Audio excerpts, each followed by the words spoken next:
Our guest received this record from George Groves, who worked under the father during the development of talking pictures. This record is part of the soundtrack of The Jazz Singer, featuring Al Jolson singing Blue Skies to his mother. It was a great part of that movie that we can read about. Al Jolson pops up, and then to do his live number, and he looks at the crowd and he says, wait a minute. The Jazz Singer marked the end of the silent film era, being the first film with synchronized dialogue and music. This was the first talkie, which essentially was the end of the silent film era. This Warner Brothers Vitaphone disc is one of the 15 discs used in the movie, with this one being disc number 6, making it a rare survivor. Our guest father was a sound engineer who played a crucial role in synchronizing dialogue and music for Warner Brothers. The film's debut on October 6, 1927, marked a significant milestone in cinema history, although tragically Sam Warner, a key advocate, passed away the day before the premiere. The Jazz Singer tells the story of Jackie Rabinowitz, a young man defying tradition in his devout Jewish family. The appraiser values this rare sample record at $25,000. Wow. Our guest found this colorful and funky poster in a thrift store 20 years ago, attracted to its hippie or communal living vibe. The appraiser identifies the artist as Lou Stovall, a master screen printer from Washington, D.C. He's an artist who's been integral to the art scene in Washington, D.C. for years. Stovall, an African-American artist, studied at Howard University and did a lot of great graphic posters like this in the late 60s, 1968 to like 72, 75. This specific poster, likely from around 1970, was made for a fundraiser at Friendship House, a settlement house on Capitol Hill, showing Stovall's workshop and press. Stovall collaborated with other notable artists like Sam Gilliam and Jacob Lawrence, and while this poster's edition size is unknown, it is considered rare. Despite purchasing it for $5, the appraiser values this unique poster at $1,500 to $2,000. Awesome. It's groovy. It's very groovy. That's wonderful. It's a good investment. A look at this painting will most likely captivate one, with the image depicted being so very enticing to behold. This magnificent work of art was done by Gregory Gluckmann. Gluckmann was a painter in Paris, France, and Los Angeles, California. This painting is done on panel, which Gluckmann preferred over canvas, and was created by layering the paint. Old artists like Pablo Picasso and George Braque, they were in the Ambassador Hotel. That's where they had the gallery. And sometimes depicted in Gregory Gluckmann's paintings, this nude work is executed in a tasteful and artistic manner.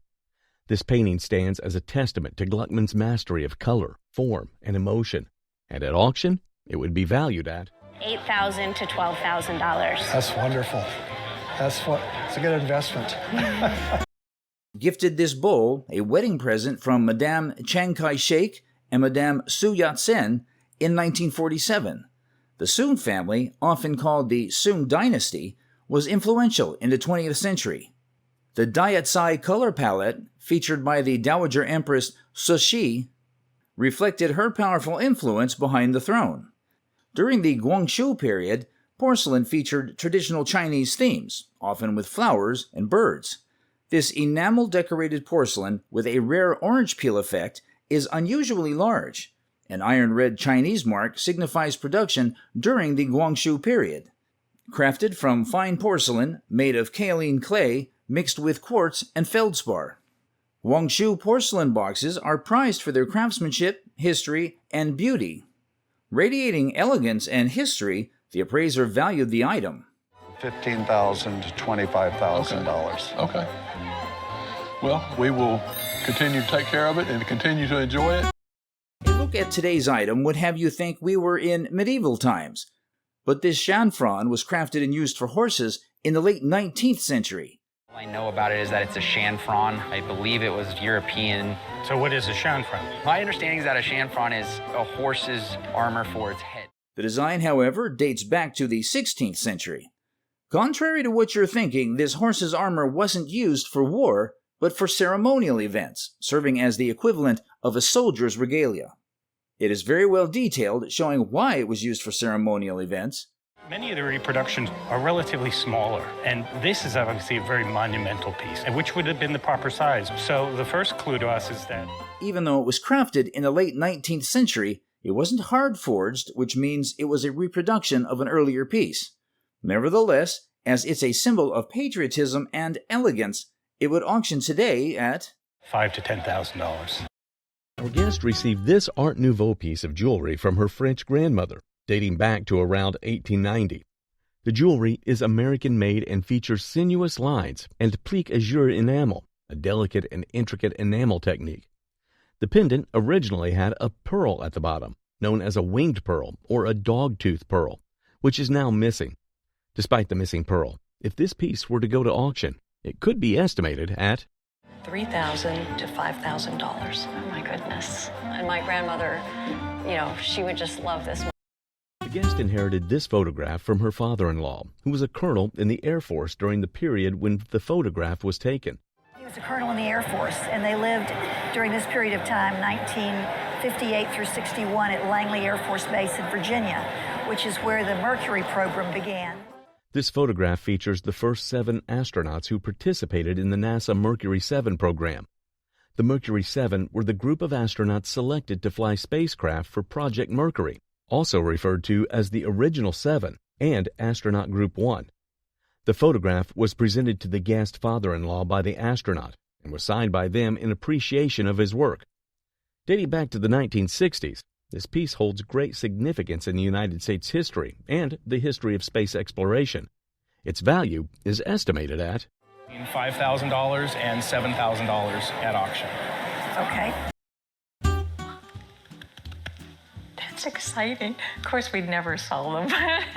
Along with a few other businessmen, this guest's dad led the first group to explore and establish trade with the Cubans in 1977. He was invited into Fidel Castro's office. Wow. In the palace, and he was given these cigars by Fidel Castro. These cigars are a souvenir from their business trip, given to him by the Cuban leader Fidel Castro.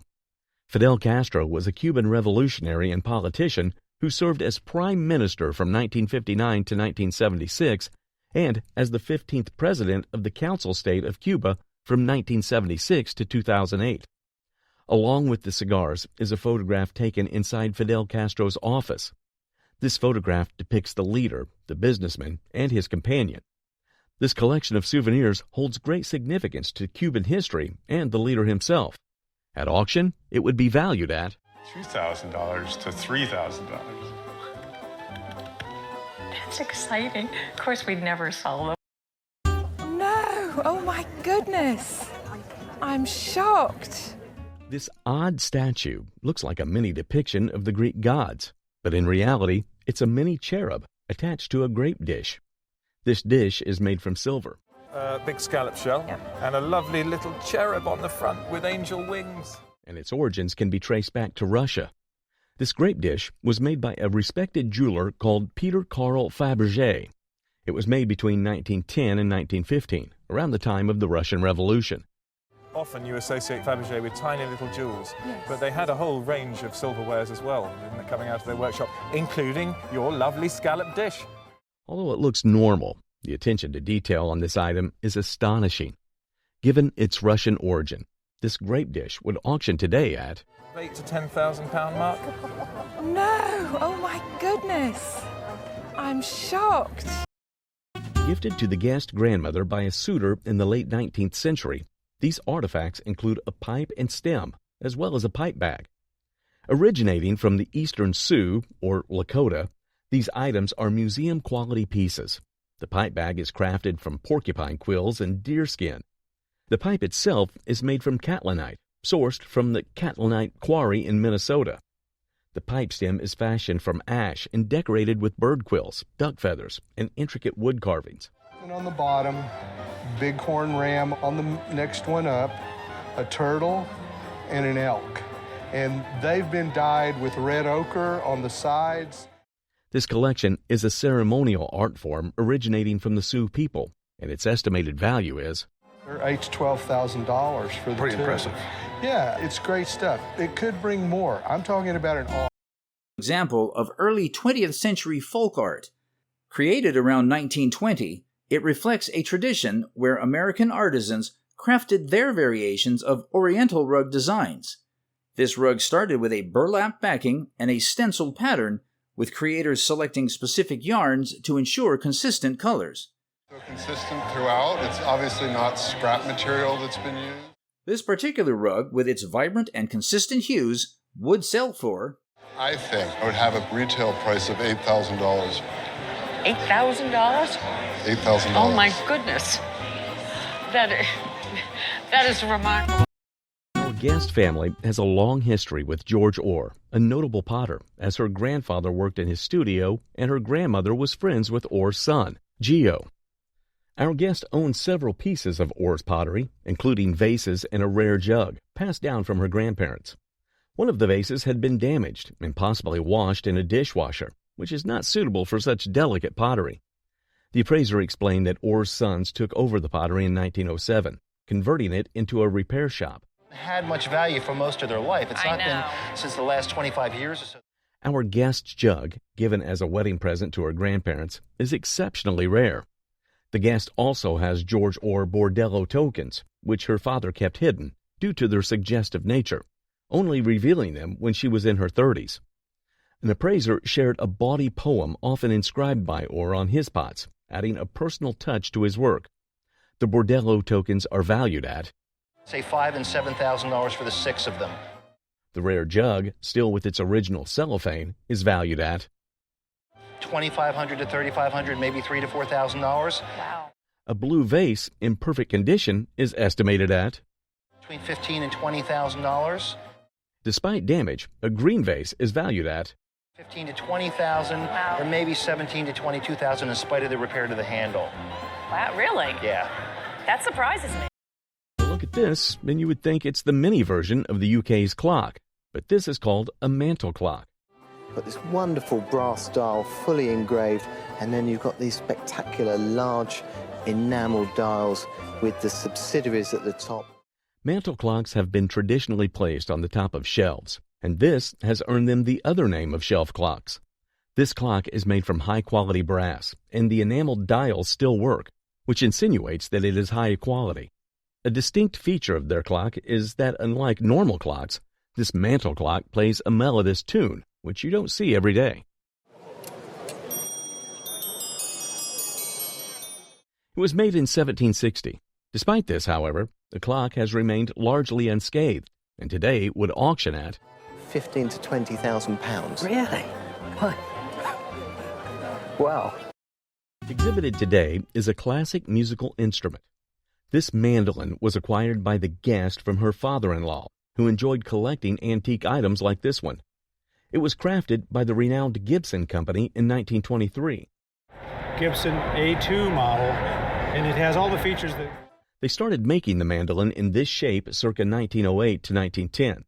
The item features an adjustable bridge, a truss rod that can be adjusted, and a plastic plate on the peg head, which gives it a modern functionality.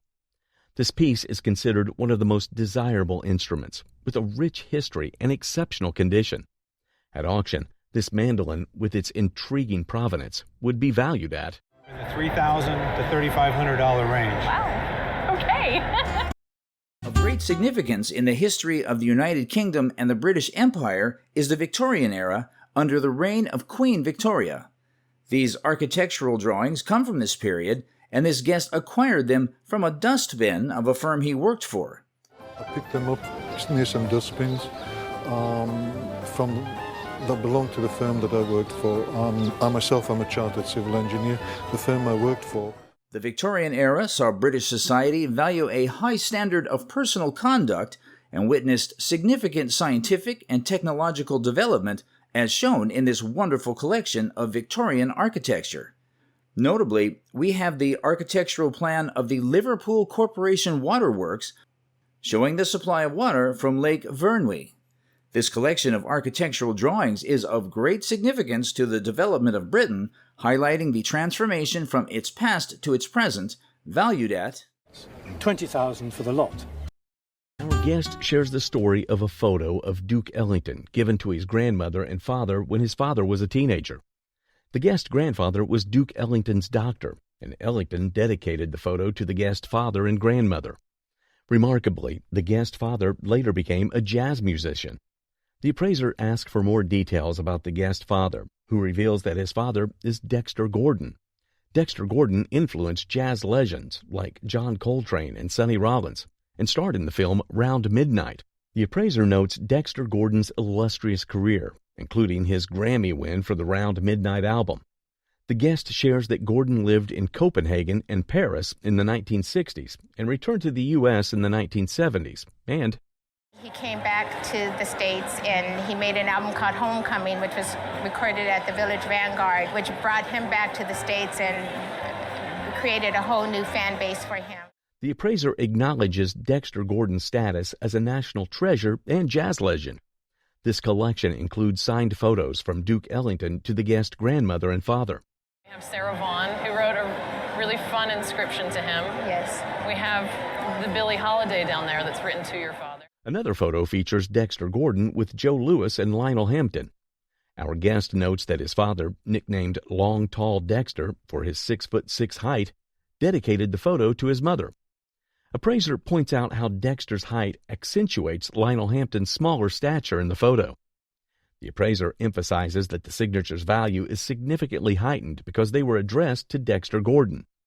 He estimates the insurance value of the collection to be no less than $15,000. Wow. The guest moved to Baltimore about 20 years ago and stumbled upon a remarkable collection hidden in the ceiling of the basement of his new place. About 20 years ago, I moved to Baltimore up in Waverly, and I bought a little row home there, and these were in the ceiling of the basement used as insulation. This collection consists of approximately 200 advertisement cards, with the purchase codes dating them back to the early 1930s. The cards feature immaculate designs, each telling a unique story. Notable among them is a Wrigley's gum card, boasting a captivating design that elevates its value to about would run $300 to $400. Another card, advertising beech nut gum after cigarettes, showcases a more mundane design, estimated to be worth. So you're looking at $200 to $300 for this. Among the collection is an intriguing advertisement for the 1933 Chicago World Fair, adorned with a price tag of. This is a $500 piece. Lastly, a political piece from Roosevelt's 1933 campaign is estimated to hold significant value, estimated at a $400 to $500 piece. Mm-hmm. This guest family is an acquaintance of the artist who made this painting and received it directly from him. They got very friendly ever since. He used to go there, do his painting, go in for a coffee, talk to his family, and I think he did this for us. Whether he did it specifically, I have no idea. Fred Yates, an English artist known for his impressionist paintings, created this oil painting on canvas. This painting depicts a nudist dance. Humorous at best, the painting, like most of his works, was inspired by the Manchester painter Lawrence Stephen Lowry. Presented in excellent condition and signed by the artist, this piece is valued at £5,000 or £6,000. It's fine. It's going to stay in the box. Our guest shares that this jewel has been passed down through their family from their great-grandfather, who managed a shipyard during World War I. He acquired the piece in Paris in 1923, while traveling the world after the war. The appraiser highlights the original bill of sale dated 1923 from Arnold Seligman, a renowned connoisseur, and connoisseur and collector of antiquities, Renaissance jewels, and, as he says, curiosities on his bill of sale. This bill describes the jewel as having been made for Gabriel Bethlen, the Prince of Transylvania, in honor of his marriage to Catherine of Brandenburg, and that it dates from the late 16th century. The appraiser confirms the authenticity of the piece, noting its Germanic and Austrian stylization, typical of the period. This jewel embodies various Catholic symbols related to Christianity and marriage, including a cross that doubles as an anchor of hope, 2 doves, enameled hands clenching a heart, and a skull representing love everlasting until death. Made of gold, the piece features rose-cut diamonds and is accented with white and green enamel. The guest reveals it was purchased for 45,000 francs, approximately $2,770 at the time. The appraiser estimates its auction value to be $50,000 and $60,000. That's a lot. This guest brought in a piece of Florida's history, a painting by W. Staples Drown, signed and dated 1895. Drown was an artist from Massachusetts who worked primarily in New England, but traveled extensively, including to Florida. The guest's great-grandfather purchased the painting around the turn of the last century, and had remained in the family ever since. Drown was best known for his landscapes and soft palette, and like many other artists of the time, he was drawn to Florida's sunnier climates. The painting was in original condition, with no relining or restoration, and featured a beauty view of St. Augustine, Florida. The market for Drown's works has increased, with prices rising steadily at auction since the 1990s. The most expensive painting by Drown was sold for over $30,000. Imbued with the essence of St. Augustine's sun-kissed beauty, this remarkable painting was appraised at For $10,000 to $15,000. Wow. And I'm so glad my great-grandfather bought it. These beautiful oil paintings are a cherished family heirloom, passed down through about 4 generations to the guest on the show. They've been in my family ever since I can remember. Alice DeWolf Kellogg Tyler is the artist behind these brilliant pieces. She was an American painter, well known in Chicagoland, and highly regarded as an art instructor at the Chicago Academy of Fine Arts. These paintings are a true representation of her work, showcasing her unique artistic style, which combines American Impressionism with Dutch realism. Dating back to the 1890s, these pieces from the innovative artist will surely be valued highly. I would value at $7,500. Very nice. Fantastic. The guests purchased this settee in Ajo, Arizona for $800, and despite the cats ripping the cushion, she was told by the seller that the piece was around 200 years old. The appraiser confirmed that the seat was not original, which made the damage less concerning. Instead of walnut, the settee was made from a tropical hardwood similar to rosewood, mahogany, or padauk. This indicated that it was likely Dutch colonial, made in the Dutch colonies in India or Indonesia during the 18th century, around 1750 to 1780. The appraiser noted that the original seat was caned, as evidenced by holes where the cane would have been. This further confirmed its colonial origin, since tropical climates would ruin upholstery quickly. The settee featured intricate carvings, including a leaf tip on the crest rail, an Anglo-Dutch style of crest rail, and an urn from the back splat. There were some condition issues, such as a broken leg that had been repaired with rosewood, suggesting the repair was also done in the colonies. The appraiser explained that the settee, a rare quadruple chair back design, at a well-publicized auction, could be valued between $6,000 to $9,000. Fantastic. Most exquisite set of porcelain sculptures, this guest acquired these artifacts from his mother-in-law. They were made by the Russian prima ballerina Anna Pavlovna Pavlova. She was the greatest ballerina of the late 19th to early 20th century, most recognized for creating the role of the Dying Swan and being the first ballerina to tour the world. Pavlova learned the art of pottery in Germany, where she worked with artists to create these original pieces. They bear the signature of the ballerina and mark of the factory where they were made. There, the mark of Altester, which is, in fact, the oldest porcelain factory in that part of Germany, founded in the 18th century. This pair of porcelain ballerinas, sculpted by one of the greatest ballerinas of all time, are worth £1,000 and £2,000. Yes. San Francisco my bracelet. father would be happy. My mother would be thrilled. The noblest art is to make people happy, and that's exactly what the artist had in mind when this piece was designed. This jewelry suite was given as a birthday present to this guest mother. Well, my father was a successful traveling businessman, and he loved my mother, and it was her 50th birthday. I mean, $5,000 on your 50th sounds good to me. And it includes exceptionally large clip earrings, a brooch, and a rare bracelet. The earrings feature diamonds mounted into the edges of the curled scrolls at the bottom. Also, the brooch is designed with a dangling pearl, while the bracelet features engraved white gold lining on the back.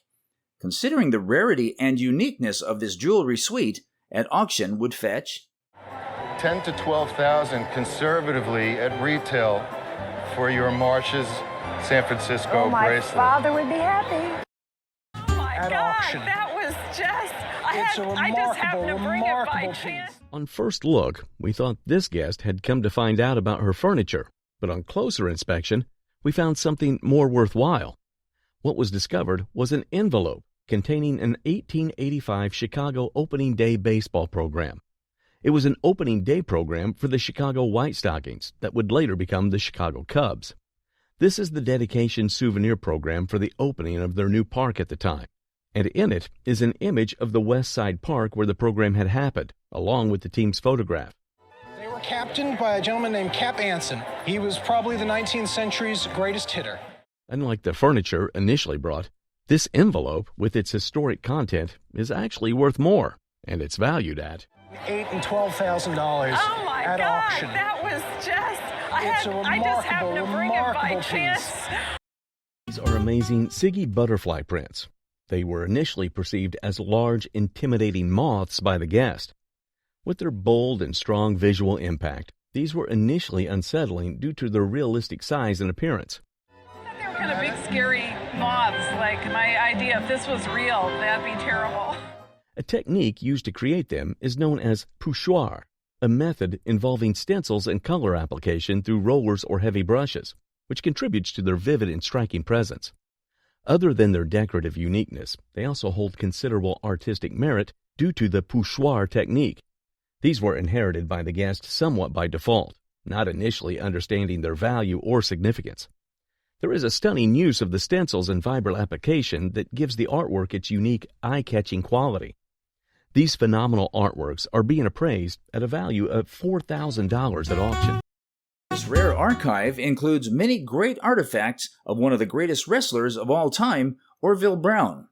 The archive consists of rare pictures of Orville along with a belt that signified the unification of the Wrestling Alliance at the time. Association, I do believe. Yes. And that's when your grandfather first won it, Yep. the Midwest Wrestling Association. It also contains the picture of the guest's father and grandfather, who was the first ever wrestler to win the Wrestling Alliance belt. Grandfather wins it in 1948. He holds it, he gets into this terrible crash in 49. Yes.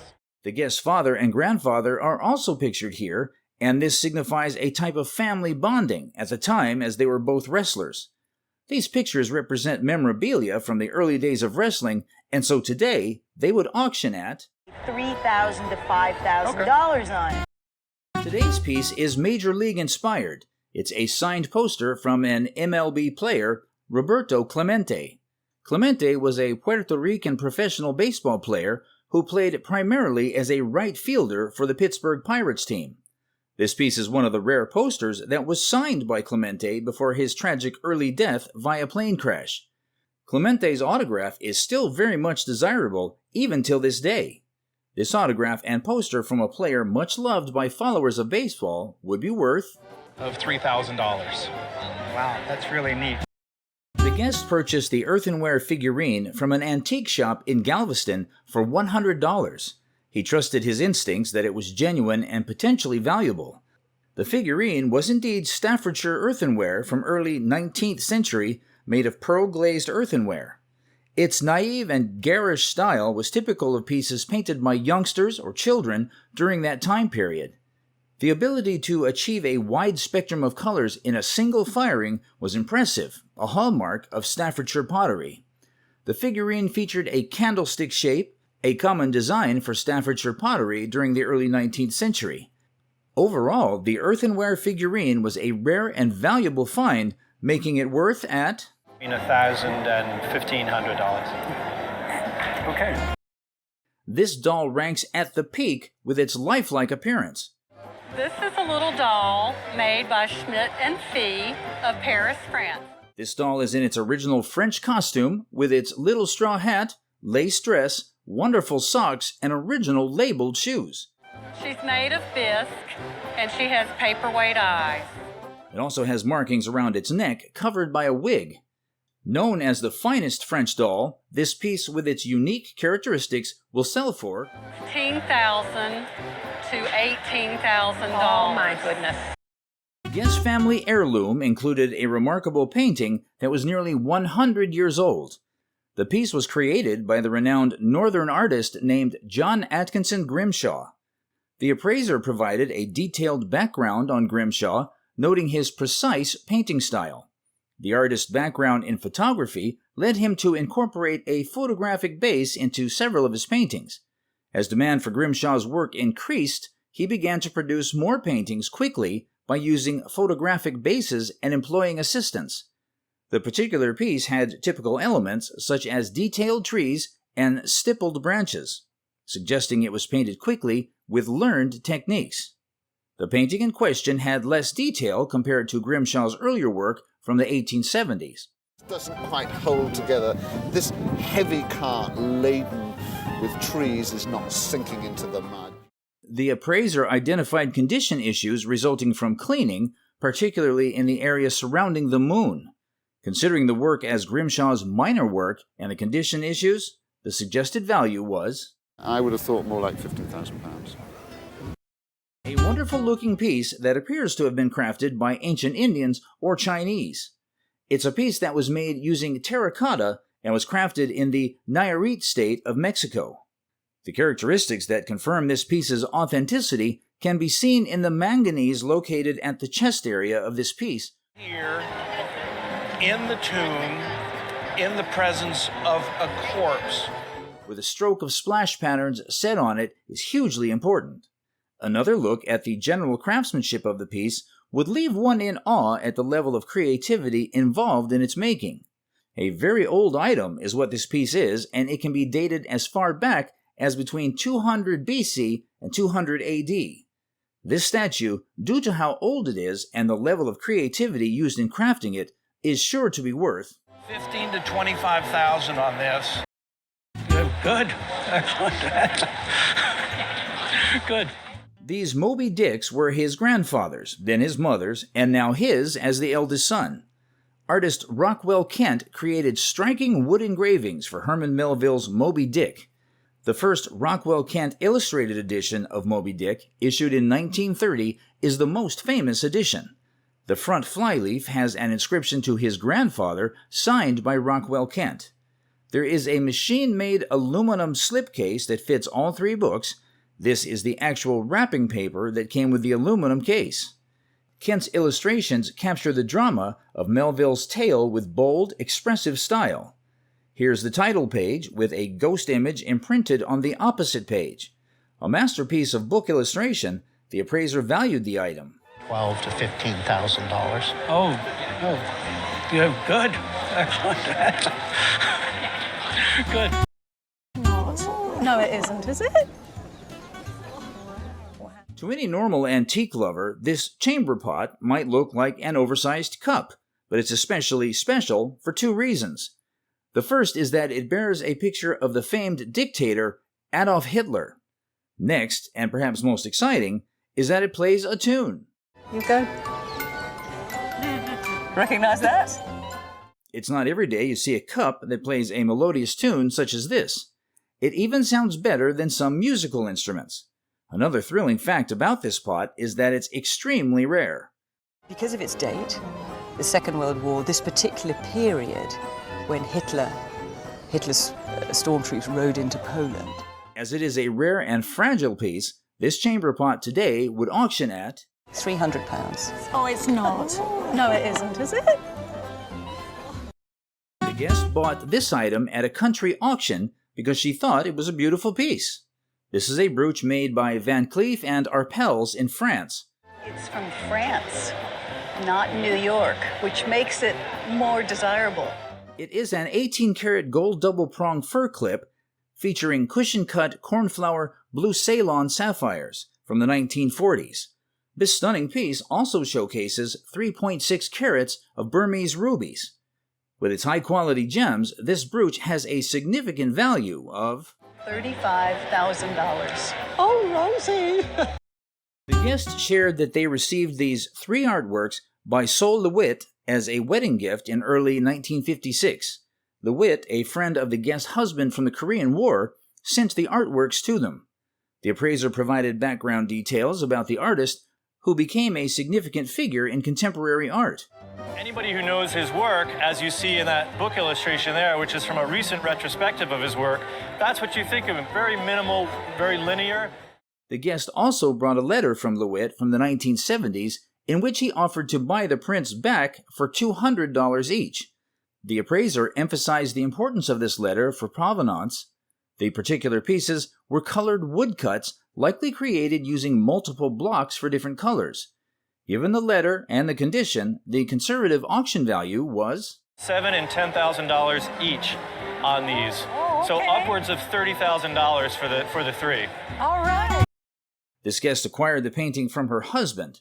Passed away, and my husband and I got together. I was in the garage one day and saw it kind of stacked up behind some things. There was an oil pan. The painting was created by the renowned artist Harry Leith-Ross, a British-American landscape painter and teacher. We can observe the artist's signature at the bottom right side of the piece. Depicted in the painting is countryside scenery featuring cows, people, a quaint cottage, and abundant, beautiful greenery against a backdrop of plains. The works of Ross are highly collectible, and in such good condition, this painting would fetch a considerable auction value of $10,000 to $15,000. Wow. During the First World War in England, young men were encouraged to enlist in the army. Those who didn't, like our guest's grandmother's brother, were shamed for cowardice and sent a white feather to wear on their dress. This practice was known as the White Feather Movement. The movement had its advantages and disadvantages, as it shamed many men into signing up for the war, including a number of underage boys who weren't old enough to enlist. This collection of manuscripts, along with a couple of his photographs, includes the white feather letter he received. This collection is a symbol of the effects of war on our societies. What value will one attribute to this priceless collection of history? This white jade-mounted cigarette box gives us a glimpse of beauty and functionality. It was presented on the show by this guest and used to belong to his grandparents. The item is made from white jade and features a Chinese white jade garment with a white hue. White jade hook would be from the 18th century. The white jade dates back to the 18th century, while the box was crafted in the mid-20th century. In its pristine condition, the item still retains the allure of the era in which it was made. Although there is some residue of dirt visible on the piece, that can be easily taken off. It is not far-fetched to imagine that this white jade cigarette box would easily fetch an auction value of Be $2,000 to $3,000. What? This costume-beaded necklace is a wearable work of art. It was purchased by this guest at a Goodwill event in Oregon. Anybody offered to buy them? Nobody offered to buy them. Featured on the beads are corundum rubies and corundum sapphires, exhibiting a bright, reflective luster. The stones were tested on the show with a stone tester, and unfortunately, they were discovered to be fakes. Some sort of composite. They might be a plastic. See, I'm not kidding you. Put an hour and a half on those things. Regardless, it is still a beautiful piece of jewelry. Due to being discovered as a fake, its value at auction is placed at $10 or $20. That's what it is. The nostalgia held within the yellowed pages of this vintage book is truly captivating. Formerly belonging to this guest's great-great-grandfather, it was passed down to the guest from their grandfather after he passed away. It was an old book, and then looking at the inside, the printer's name being Benjamin Franklin. This book was published in 1732 by Benjamin Franklin, an American polymath, statesman, diplomat, publisher, and political philosopher. Interestingly, this book is so rare that only 4 other copies still exist. The book contains 2 printings bound together, one from 1732 and the other from 1736. Franklin produced this book for the Ephrata, a religious community in Pennsylvania.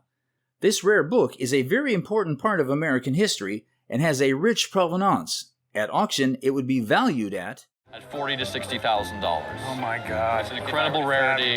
There are very few examples in the world. I really appreciate you bringing it in. Is a cherished family heirloom passed down through generations. Jesse Crandall, a prominent toy maker known for his innovative writing toys, patented this design, which features a unique spring mechanism. Particularly of riding toys for children, patented this design with this spring mechanism. I think his company was in New York City. Unlike traditional rocking horses that move back and forth on rockers, Crandall's design uses a heavy-duty spring, allowing it to hold considerable weight. Despite signs of wear, this hobby horse retains its enchanting presence and is worth $1,600. I think this one would be easily in that range and maybe as much as $2,000. Exhibited on the show is a visually appealing tribal mask acquired by this guest at an antique shop. I really liked it, so we decided to get it. This mask originated from Gabon, a country on the west coast of Africa, and it was made by the Kwele Beat tribe. Masks like this were often crafted in the form of animal faces. The gorillas, when they get very savage, they bare their teeth, and they have these very long incisors, and that's what these are here. This particular one resembles a gorilla. Carved from wood circa the 20th century, judging by the wear on the inside, we can confirm its authenticity and previous use. This mask holds significant importance in Gabonese history and cultural heritage, placing its auction value at $2,500 and $3,500. I'm speechless. A glance at this sword, and you would think it's a Japanese samurai sword, but it's called a Confederate officer sword.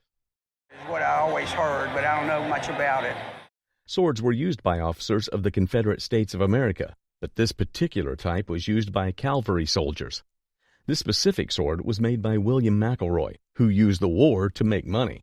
It has details which confirm it was made for officers. Right, and the etching is what sets McElroy off from all the other makers. Okay. Most of the time they're real light and faint. You have to turn it in the light to be able to see it. This one, it goes boom. The handle or grip of the sword is firm, and the sword exudes a confident aura.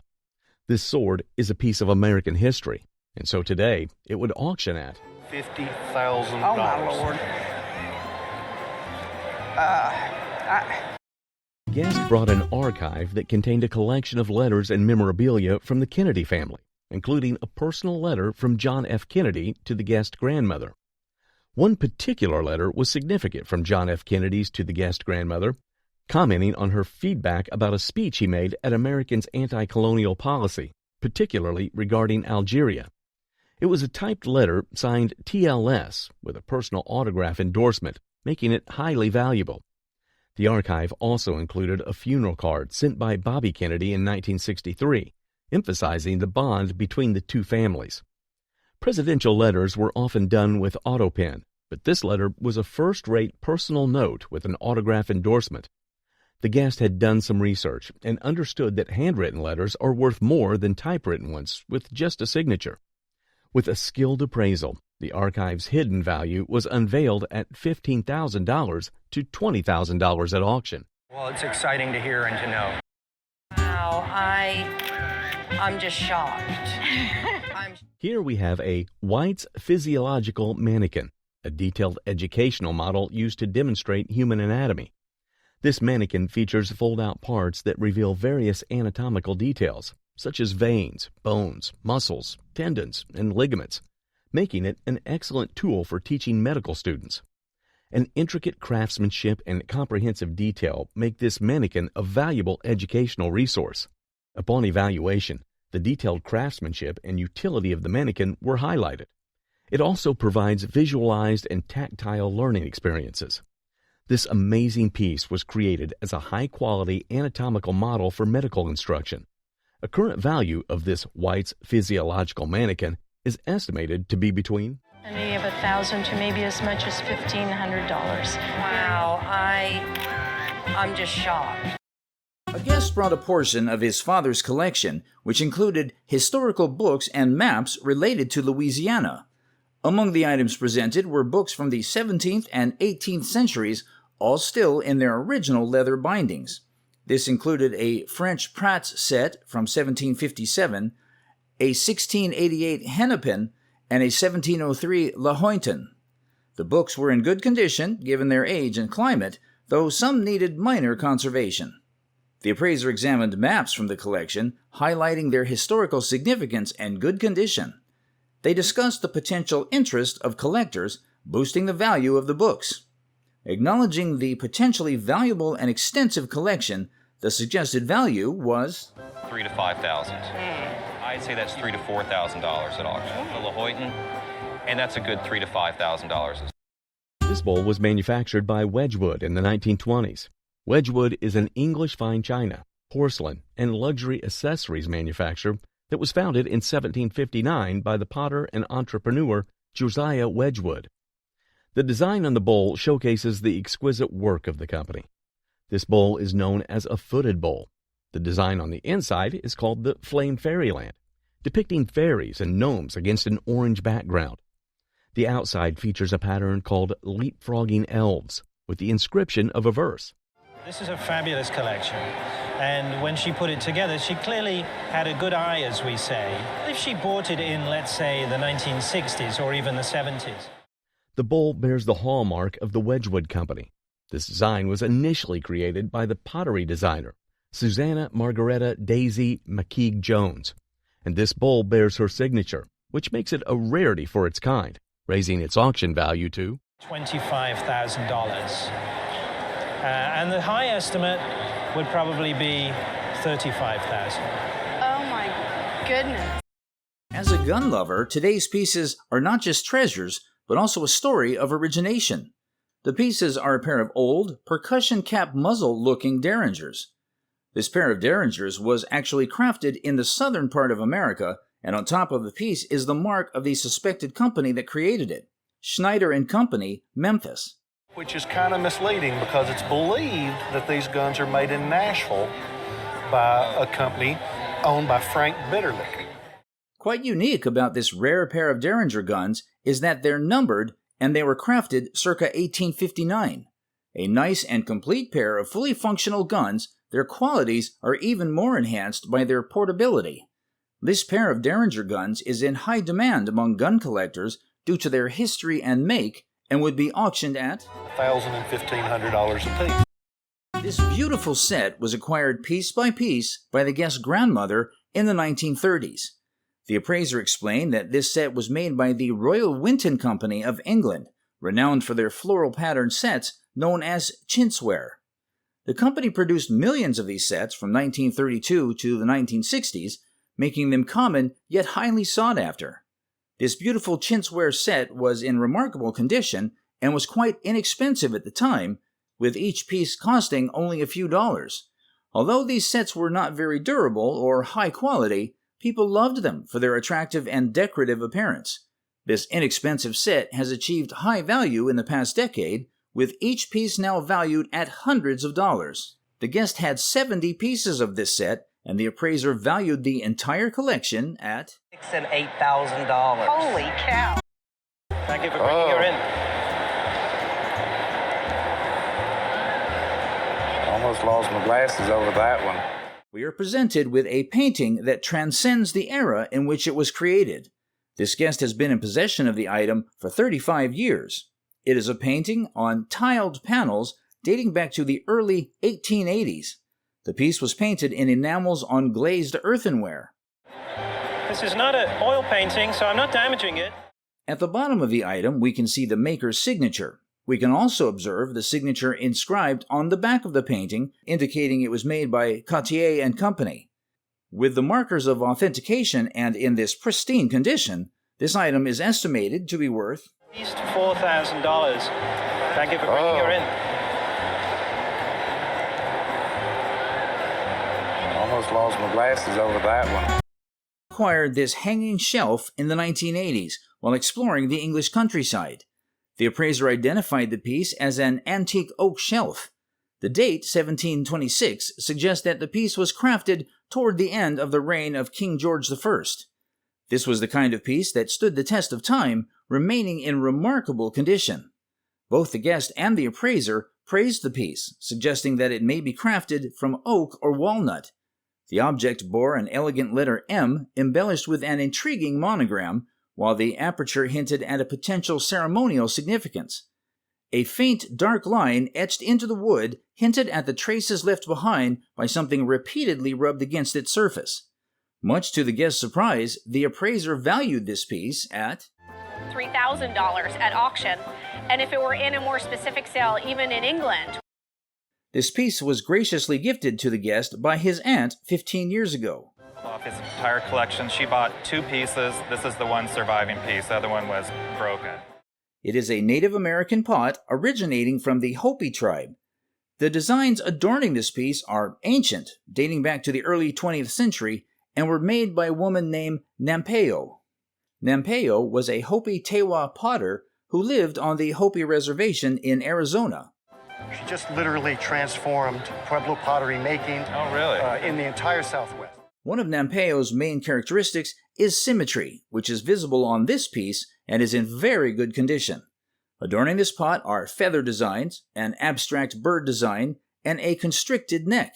An item like this tells the tale of ingenuity and craftsmanship of a bygone era and is estimated to be worth $12,000 to $15,000. 12 to 15? Okay. Here presented with a Shirvan rug, which the guest acquired from his college landlady. This item originates from the Caucasus region north of Persia. Rugs from this area are known for their geometric patterns and vibrant colors. And it's also in a prayer format here.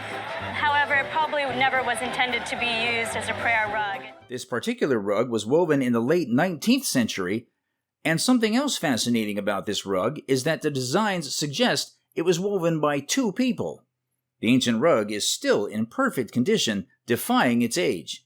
This beautifully woven item, with delicate designs and vibrant colors, would be priced at between $3,000 and $5,000. Well-crafted table made in Art Nouveau style is presented today on the show.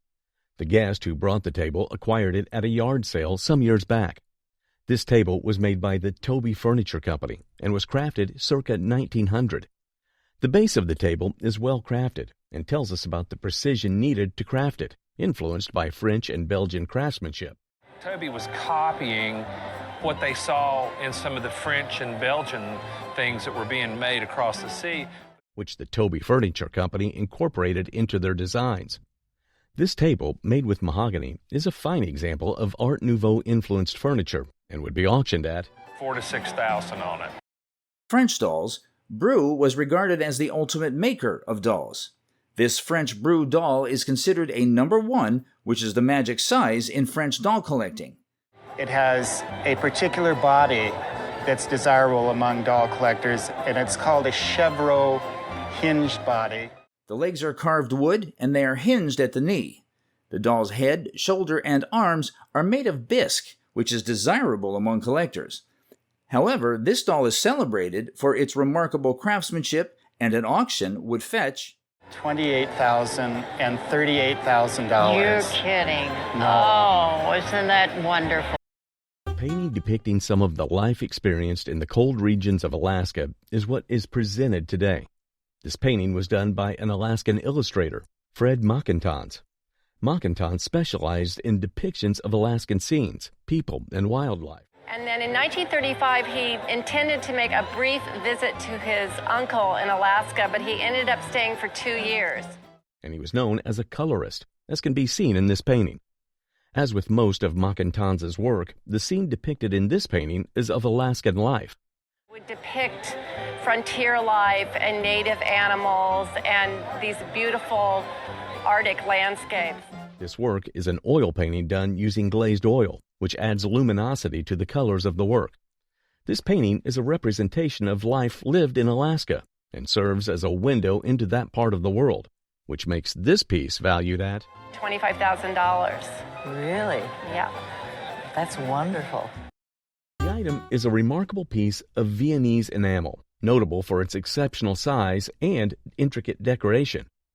Crafted from silver and adorned with detail enameling, this piece stands out due to its large scale, a rarity among typically smaller novelty items. In the 1870s, 1880s, certainly not made for any useful purpose other than just decorative. The entire interior features beautiful enamel decorations, including allegorical scenes and floral motifs, showcasing the high skill of the 19th century craftsman who created it. The origin of this piece dates back to the late 1800s, likely around the 1870s or 1880s. The Viennese enamel piece was acquired by the guest's grandfather in the 1920s. Its impressive size and quality of decoration contribute significantly to its value. 30 to 50,000 for something of this type. So it's really quite a valuable piece. That's fantastic. That's wonderful. A family heirloom, a penny bank from around 1900, has been treasured for approximately 80 years. Penny banks, popular toys in the late 19th century and coveted collectibles in the 20th century, Penny banks were a very popular toy in the late 19th century and also became very popular among collectors. are admired for their sculptural and dimensional qualities, especially those made of cast iron. This particular bank was manufactured by J&E Stevens in Cromwell, Connecticut, around the 1890s. This bank features a slot for a cap, creating a small explosion after shooting the penny for extra excitement. The bank has remained in excellent condition, retaining its original paint and, most notably, its original feathers.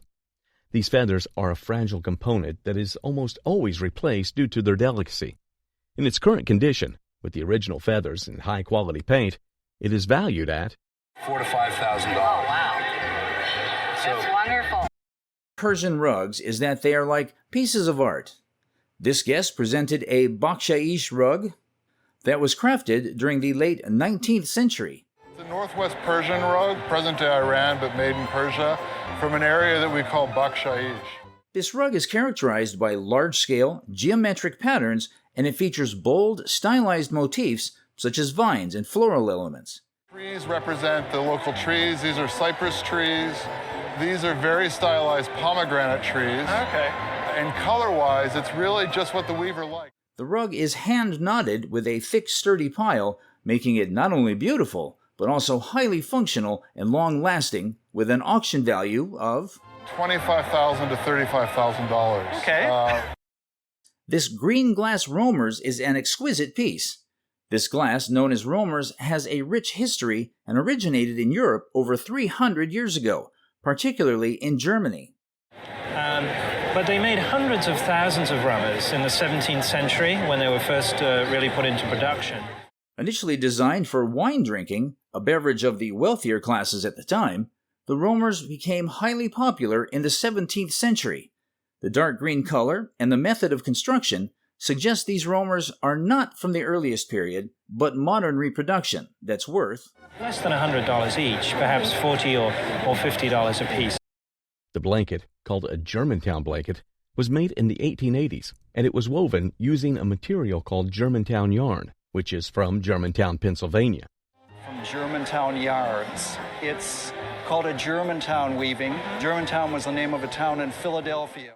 Many movies depict Native Americans as hostile, but this blanket was made for the purpose of being sold to tourists. The time of their incarceration in the 1860s, and then when the 1880s... Which implies that, in contrast to the movies, the Native Americans were actually welcoming.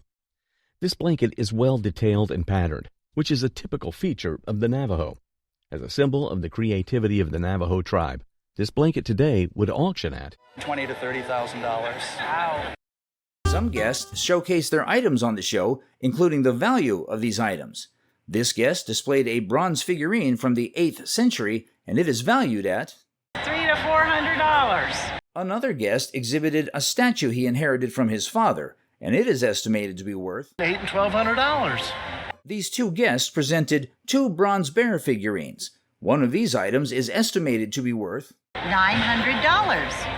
A guest showcased an ancient stamp box, and at auction this piece would be valued at About $100. This family heirloom was brought on the show by this guest. We are left to wonder how much this would be worth at auction. These two guests brought two pearl earrings to the show, and they found out it was actually a plastic. We have here a picture from Germany. It would be worth, at auction, $75. Lastly, a Pueblo piece of pottery was displayed by this guest, and at auction it would fetch a considerable amount of It's worth $1,000. I spent $5. This guest inherited this painting from her grandmother. Created by a German genre painter, Karl Hepfer, renowned for his work in Munich, this oil on canvas is a quintessential example of his genre scenes. The painting portrays a mother recovering from childbirth in a nursing home. Painting that tells a story. Here we see a mother who's recovering from the recent birth of a child. showcasing Hepfur's exceptional attention to detail and artistic brilliance. The artist's signature further enhances its value and authenticity. Dating back to the early 19th century, this masterpiece holds significant historical and monetary value, estimated at $80,000. Oh my gosh, you're kidding. We can never stop talking about furniture, as it's a very important aspect of the home and everyday life. The very same thing is what is felt about this high chest drawer this guest brought. Made circa 1780, this chest's craftsmanship is attributed to Major John Dunlap. This is signature John Dunlap, these fans which are on the bottom section and the upper. This chest was made with tiger maple that's extremely rare to find. Go in the forest and pick 20, and one might be a tiger maple. And it was created using a purely American style, which is very evident in the very low cabriole legs. Although the handles of this chest are original, the drawers of the chest, albeit original too, are from different chests entirely. Due to the fact that the drawers of the chest are not its original ones, the price is affected, but not the quality of its craftsmanship, and as such, it would be valued at $5,000.